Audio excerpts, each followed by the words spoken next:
যজাতি একদিন মীরবায়া করতে বেরিয়েছেন।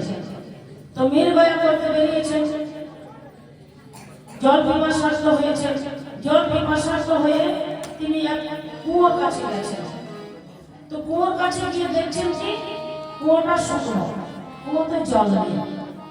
সে কুয়োর মধ্যে একজন বিবস্ত্রা স্ত্রী পড়ে রয়েছে। তো যজাতি দেখলেন যে একজন বিবস্ত্র রমণী এইভাবে কুয়োর মধ্যে পড়ে আছেন। তিনি কি করলেন, নিজের উত্তরীয়টা দিয়ে আর তাকে হাতে ধরে তুললেন। এখন যেই হাতে দিয়ে তুললেন, সেই স্ত্রী বলছেন, রাজা আপনি তো আমার পানি গ্রহণ করেছেন, এখন আপনাকে বিবাহ করতে হবে। তো যজাতি বললেন, এটা কি করে সম্ভব? আমি তো তোমার প্রাণ রক্ষা করলাম, তুমি তো মরে যেতে, আমি তোমাকে প্রাণ রক্ষা করলাম, আর তুমি আমাকে বিবাহ করতে বলছো? আমি তোমার নাম জানি না, তোমার ধাম জানি না, তোমার পরিচয় জানি না, আমি কি করে তোমাকে বিবাহ করবো? বললেন, হে রাজন, আমার নাম হচ্ছে দেবযানী, আমার পিতার নাম হচ্ছে শুক্রাচার্য। বললেন, তাহলে তো এই বিবাহ হবে। বললেন, কেন? না, আমি হচ্ছে ক্ষত্রিয় আর তুমি হলে ব্রাহ্মণ কন্যা, তো ব্রাহ্মণের সঙ্গে ক্ষত্রিয় তো বিবাহ হবে না। তো দেবযানী বললেন, হে মহারাজ, আমার কোনোদিনই ব্রাহ্মণের সঙ্গে বিবাহ হবে না। বললেন, কেন? বলছেন, বৃহস্পতির সন্তান কচ, বৃহস্পতির যে ছেলে কচ আমাকে অভিশাপ দিয়েছে। কেন?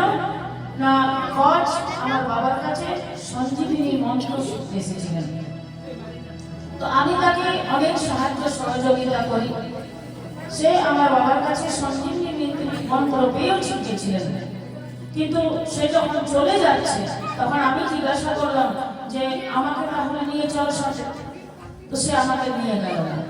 তখন আমি তাকে অভিসম্পাদ দিয়ে দিলাম যে তুমি যে সঞ্জীবিনী মন্ত্র শিখার জন্য আমার বাবার কাছে এসেছিলে, সেই মন্ত্র দিয়ে তুমি কাউকে প্রাণে বাঁচাতে পারবে না। তখন সে কচ আমাকে উল্টো অভিশাপ দিয়ে দিলেন যে তোমার কোনোদিন ব্রাহ্মণের সঙ্গে বিবাহ হবে না। তো যজাতি বুঝলেন, বললেন, ঠিক আছে, তাহলে সময় নিয়ে তো করতে হবে, এইভাবে বিবাহ করলে তো হবে না। তাহলে তুমি আর এখন বাড়ি যাও, আমিও বাড়ি যাই, সময় মতো এসে আমি তোমাকে বিবাহ করে নিয়ে যাব। যজাতি ফিরে গেলেন। দেবযানী বাবার কাছে গিয়ে কাঁদতে লাগলেন। বললেন, বাবা, তোমার শিষ্য বিশ্বকর্মা, তার কন্যা, সে আমাকে